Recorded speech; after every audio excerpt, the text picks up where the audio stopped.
Hello, my name is Kimberly Davin, and this is my Heidi Roizen case analysis for the Seminar in Organizational Behavior at the West Texas A&M University, Professor Kelly McCauley. Heidi graduated from Stanford University in 1979 and went on to work for the company Tandem as the editor of the company newsletter. A friend of hers who worked for Tandem gave Heidi the number to the hiring manager. She made the call and built a relationship. Her first shot at networking was a success because she was hired for the job. At Tandem, Heidi was invited to sit in on top management meetings. She took advantage of these meetings by building relationships with these executives. This showed strength. Her other strength in networking during this time was that she was proactive in her job application by making that call, and also that she built her reputation by the meetings she attended. This time in her career is related to Cialdini's principle of reciprocity. She worked hard for the CEO as editor, and in return, he wrote her a recommendation letter to Stanford for grad school. After Heidi graduated from business school, she partnered with her brother, a computer programmer, by working to get his company, Teammaker, off the ground. Heidi wanted this company to operate on its own cash flow without bank debts, so she took it upon herself to market. She built relationships with the press, joined technology-oriented groups such as the Software Entrepreneurs Forum, went to many industry conferences and events, and became president of the Software Publishers Association. Her strength in her networking during this time was that she was outgoing and smart about how she networked. She made friends with people before they were successful, which made it easier on the relationship in the future. Working here relates to Uzi's article on being too inbred. Heidi introduced herself to her network instead of being introduced. The shared activities principle is related to Heidi's many groups that she joined. When Heidi worked for Apple as the VP of Worldwide Developer Relationships, she had a celebrity-like status and her network was tested.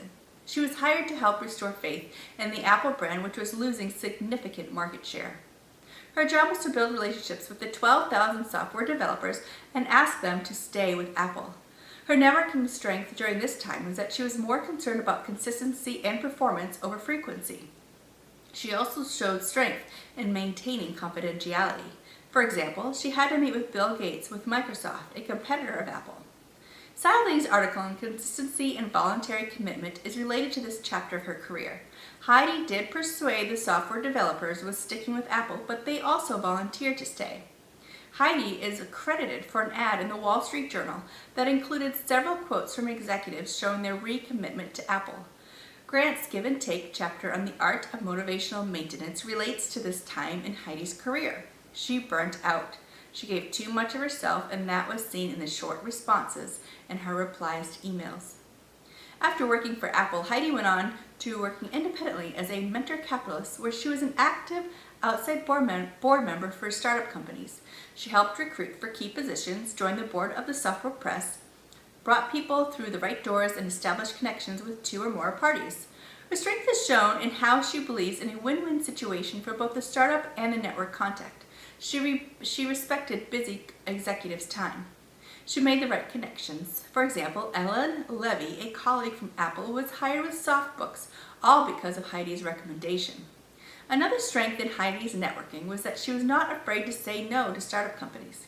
She needed to be sold first on their product before connecting with her network. Cialdini's principle of scarcity, which is more valuable and less availability, is related to how Heidi recruited for open positions, making the startup company stand out among the crowd. Reciprocity is also related here, and that Heidi believed in a win-win situation for both parties. Heidi had a desire to carry more financial weight with her startup companies, so she went on to work for SoftBank, where she was named general partner. She had more impact on startups here and really liked the partnership group style. She was hired for her executive contacts. She liked software's entrepreneur-friendly approach and working with companies already funded by SoftBank. Her strengths here were that she already had an established network. She was on 4 boards of directors and 5 advisory boards. Her biggest strength was how she started to network with the nuclei of other networks so that she could have access to all of their contacts. This time in her career is related to Uzi's articles on clusters versus clusters with a broker. She established broker relationships. It's also related to dominance and prestige as discussed in Give and Take. Heidi's friends viewed her as powerful and dominant, but she had enough respect for responding to those business plans that were rejected. This showed prestige. Heidi hosted many dinner parties at her house where she would bring people in and introduce them to each other. She loved to make connections. I believe that this was Heidi's greatest strength. Thank you.